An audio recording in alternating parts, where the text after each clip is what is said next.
Thanks for staying with us. So the news broke about the fact that 5 female pupils of Oreyo Senior Grammar School, Igbogbo, Ikorodu area of the state, Lagos State, actually were found in a video smoking shisha while in their school uniform. And the students have since been suspended, and the government, through the Office of the Special Advisor on Education, Mr. Tope, confirmed the development and said that these girls will be sent on rehabilitation.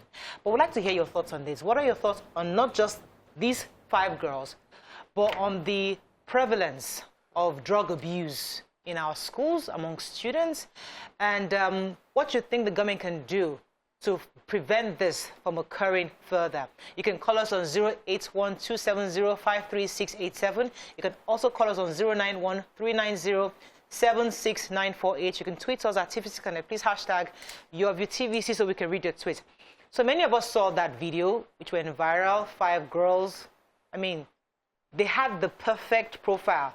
Cut the hair, you know, your school uniform, their socks were there. You know, they look like they're going to school. Looking perfect, like the average Nigerian young girl. Unfortunately, these girls were found smoking shisha. Which shisha, for those of you that don't know, is tobacco in a bowl. So it goes through some kind of a pipe.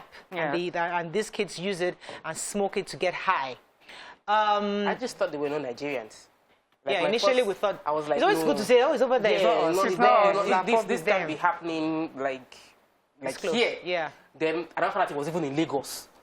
Like it was double. Ikorodu here. It just, you know, and it just shows the level of decadence and the level of breakdown of moral standard in our society. What we feel we are doing to each other is affecting the next generation already. The people in school averagely don't feel encouraged or motivated. They don't see the light at the end of the tunnel in the study process. And we haven't really created a structure that would encourage our children to walk the right path, because they've seen many people walk the wrong path and succeed. So they look at, why am I following the right path? This is the way, this is a faster way to succeed than this long, winding route that might not end up with me getting to where I want to go in life. So this is really sad. I'm happy they've been suspended, because we really need to have such firm actions and deterrence against such actions taking place further. But beyond that, we need to talk to the teachers. Did they notice anything? We've heard videos, we've seen other videos where children come to school with mobile phones that are really, really expensive, and they insult teachers. How are we incentivizing the system to deal with these issues before it escalates to this point? Let me come to your initial thoughts, Mariam. So, for me, I know that teenagers will always find themselves in things like this because they are curious, they want to experiment, they are easily influenced by their peers, you know, just peer pressure. And smoking, drinking, you know, is glamorized in movies, in music. There are stars, there are celebrities that they look up to all do these things. So you're seen as being cool. So those girls that we caught, even though everybody shouts, oh, how dare you? Probably their mates are looking at them like cool girls. But I just want to use this opportunity to let younger ones just understand that because the way they sell shisha is told and sold in such a way to say it is less dangerous to your health than cigarettes. So you're like, well, it's not like I'm doing cigarettes anyway.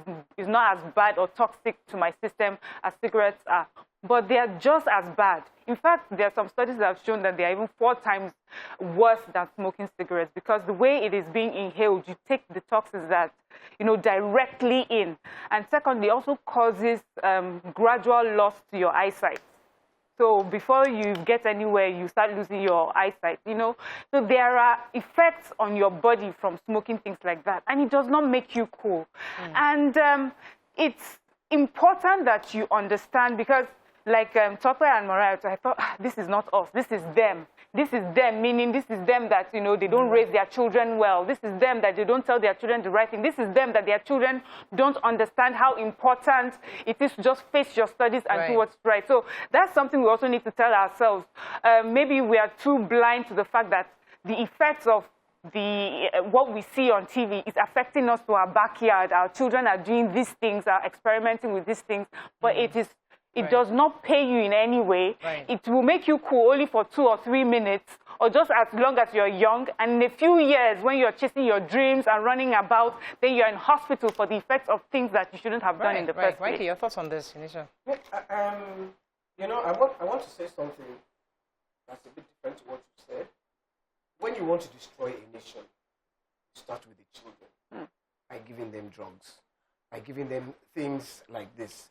So I believe that this influx of drugs into our society is part of what is causing the terrorism, the banditry, because if you go to the projects in America where the young black children are, what happens there is they pump drugs into those projects. So the children always grow up, they become menaces to society. So I think this is part of what is happening in Nigeria now. So it is something that we actually need to curb as soon as possible. I love that the Lagos State government is rehabilitating them, because that is the way to go. Not just suspend them. You need to know, okay, why are you taking it? These are the steps. So if you know that you have children that are indulging, or you know of any children that are indulging, now is the time to police your children or your neighbor's children. Let me stay on you for a moment on this why factor, because that's extremely important. If we don't tackle the why, we'll not know how to even start this conversation. Because there's a ripple effect. We are here, the government is debating restructuring, debating corruption, debating who's going to be president in 2023. These are what our leaders are focused on. And whilst you're doing that, the various layers of society is deteriorating. Nobody's focusing on young people. These girls are just a 0.00% of the children that are actually engaged in drugs. Our kids are using drugs very, very prevalent in the schools. They are very, very sexually active. I was at a conference recently where they were talking as if, oh, sex is just bad, is this, and I'm thinking to myself, these people are talking to, they are probably already doing it already. So there are ways we need to convey this message of drug abuse. It's no more don't do it. It's more like, listen, it's there. You must teach our children to make choices, but our leaders are not focusing on that. They are too worried about the issues of politics. They're debating back and forth in the House of Assembly. And I worry that where are the NGOs? Where are the civil societies? Where are the other groups of people coming out to say, listen, while you guys are doing your politicking, we are here to support these children? Majority carries the vote. You see, the government, you see, it's not news that the government don't tackle what is important. They tackle what is important to them, not what is important to the society, not what is important to the country. It is how my pocket is going to get rich, how when I leave this place, the government, so let's forget about government. Let us now say, okay, how are we going to solve this problem? And then take that problem to the government. Okay, you are the cause of this problem. Because while you are busy facing 2023, and all what was that one where hijab wearing soldiers and all the nonsense that they keep on putting in their bills. Majoring in minor. They are the fabric of their society is decaying. Totally. Right, let me go on a break. When we come back, we're going to bring in our guests to shed more light on this issue and other issues. Stay with us. We'll be right back. What did I do? What happened? Really? Just felt like we still... Thanks for staying with us. So we're still trying to get our guests from Nasfat, Alaja, Ghaniyat, Babalala. We're having a bit of technical issues, but whilst we're trying to get that connection sorted, I have a call, I'm told. Good morning, Are you there? Akisoya, thanks for calling. Hello? Hello, Akisoya, are you there? Okay, we're having connection issue. So, yes, Mary, we're going to see. Yeah, so we're talking about how, you had mentioned that we need to find ways to reach out to the children. Just the example you gave where we just say, oh, it's bad, stop it. But we're already talking to children who are more exposed than we used to be. And right now, many of them, the way we have brought up our children, we've brought them up to ask questions. We encourage them to ask questions in other things. So when it comes to things like drugs, sexual activity, we need to provide them the information so that they are able to make the right decision. So to just say to them, don't do it. Stop it usually does not work, and hasn't worked for this generation, is to break it down to them. These are the effects it will have on you. Secondly, we cannot have this shisha smoking thing so openly done by adults. Do you understand how we do it so openly? It's on our TV, it's in our movies. When we go out, sometimes when you go out with family, there are some places you go out with family, there's a shisha smoking person just beside you. So it's not even seen as a bad thing in the society. It's only seen as bad when we see young girls in uniform taking it. And the truth is the government cannot always come down to effect that those policies. Yeah. You have to raise your children. Let me take this call by yourself. Good morning, are you there? Hello? Hello, Buki, are you there? Call. Okay, Tope, go ahead, please. So,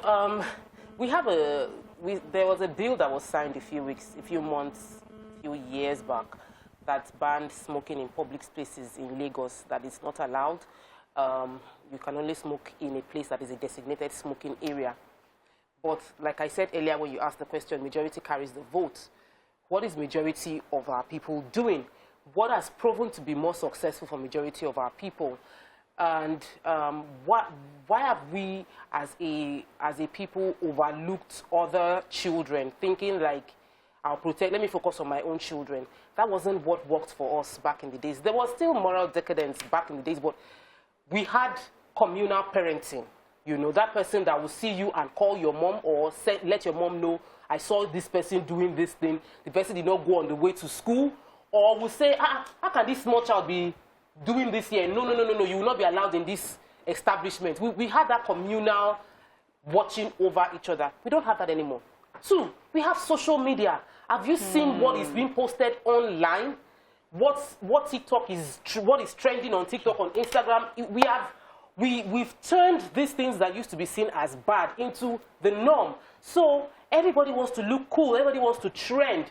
We spoke about the silhouette challenge. Do you know how many parents don't know their children do silhouette challenge? I don't even want us to go this far because if we do this, we won't do a lot of people. If you watch music videos, I don't want us to dig that far because our guest is here. I don't want us to dig that far because this is a full day topic. Yeah. So let's not even go that far.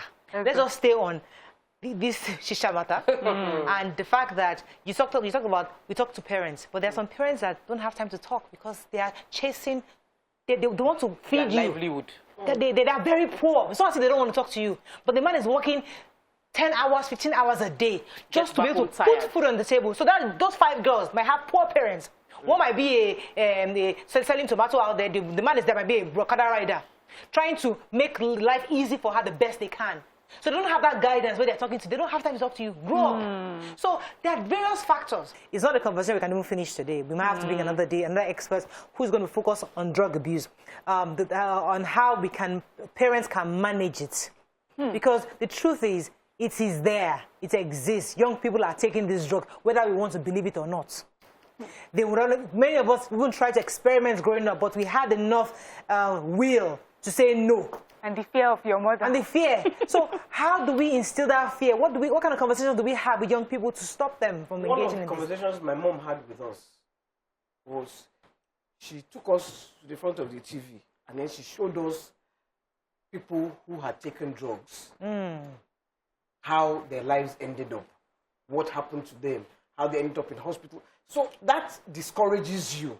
When you see the results of a child, when you as a child see the results of people who take drugs, you will caution yourself. Because peer pressure is peer pressure. It's real. So now, it's you, the parent, fighting peer pressure.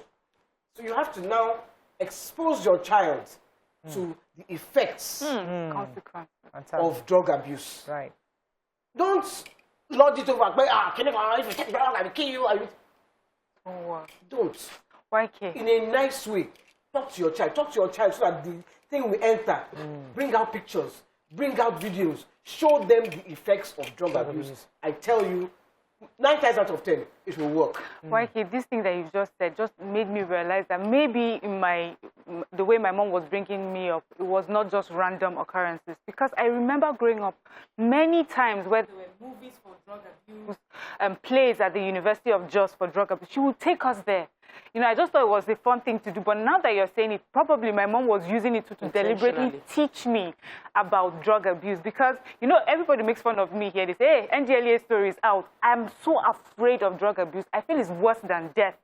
And the reason I feel that is that you see a young, promising individual who's unable to do anything because of their addictions. And for me, it's the saddest thing to see, that you have this potential. You could be many things, but you cannot just because of your addiction. So, and it's important that we teach children. And for me, I remember from primary school, we used to have people who would come and do all sorts of plays for us. The movies I've watched from when I was a child concerning drug abuse is still very clear in my mind till tomorrow. I mean, and I think that's what I have this call from Emunike. I'll share my own story. Emunike, are you there? Morning. You're live. Go ahead, please. This is my first time on this. Welcome to the show. Contributing to the topic you are discussing this morning. Let me just cite instance of when I was growing up. There was a should I use the instance of the lives of all these American athletes, whereby we watch them move and the rest of it. Then during my own self, we have CMS, we have some of our colleagues who give themselves names. And then the issue of drugs was not really. Oh, Emunike, I really wanted to hear that story. You see, the truth, what I would like us to also tell each other is that we've all been young before. Some of you had this perfect, normal childhood, you know, mommy, daddy, everybody's perfect. Some of us had experiments. I mean, I was a young child where I experimented because I grew up seeing, I have two families. My own mother's family was very, very normal. The other side of my family was very, very they like to explore. So from that side of the family, I saw people smoke. It was normal. It was a cool thing to smoke. So when I finally gave my freedom, I went to the US. Nobody, no mommy, no dad, nobody, just me. Myself and my sibling then, both of us sat down together. We started experimenting. We got a pack of cigarettes and we tried to experiment it. Of course, as a young child, you think, this is cool. But there was some way in me that reminded me, hey, Morel, this is no.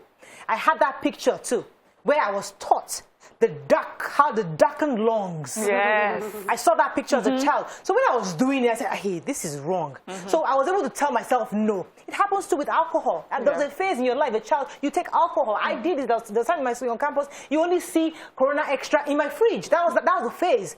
But I was able to snap myself out of it. Say, Morel, okay, now, normal, behave normal. You can't continue doing this. So it's not to tell a child not to, because they will or they might. It's how to help them with the will to say, stop, no, I can't go further.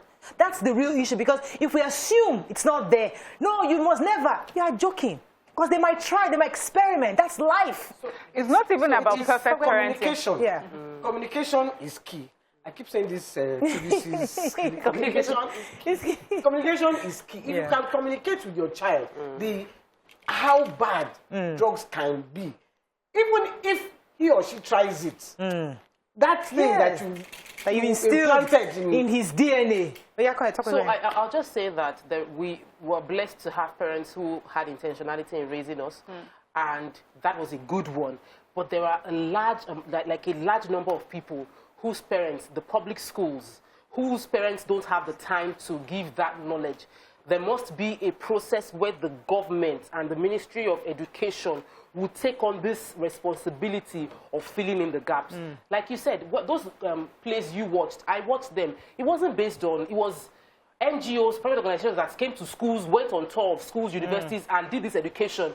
Then even school policies themselves had a day where they say no to drugs, and they say we as drama units of the school would have to organize something to educate. We need to go back to that place where we as a government create this knowledge and impute it into these children who don't have parents who have the time to give them the knowledge. And we cannot remove drug abuse from economical instability, because the more people are economically unstable, they will resort to things to ameliorate the crisis they feel that is happening in their lives. Let me take this call from Ruki. Are you there? You're live. Go ahead, please. Okay, so I think it starts from... We can't hear you, Ruki. It's a bit muffled. Oh, okay. I think we're having issues with our phone lines. Is there something that I thought was crucial? This tweet. Go ahead, please, YK. It says, "Dear ladies, these girls," it's from Party for Real. "Dear ladies, these girls are in somebody's house. Shisha is not something anybody can just buy. This person is their abuser, and he or she needs to be identified and brought to book." I totally agree with this, because I saw the video. They are not in school. They are in somebody's house. Somebody posted it, even maybe it is the person whose house they are in, posted it as...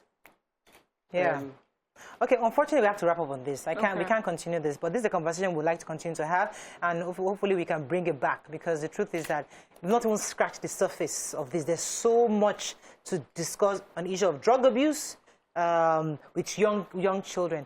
Let's go on a break. We have to move on to our Let's Talk segment. When we come back, we'll continue the conversation we started yesterday with David Hudenyi. Stay with us. We'll be right back.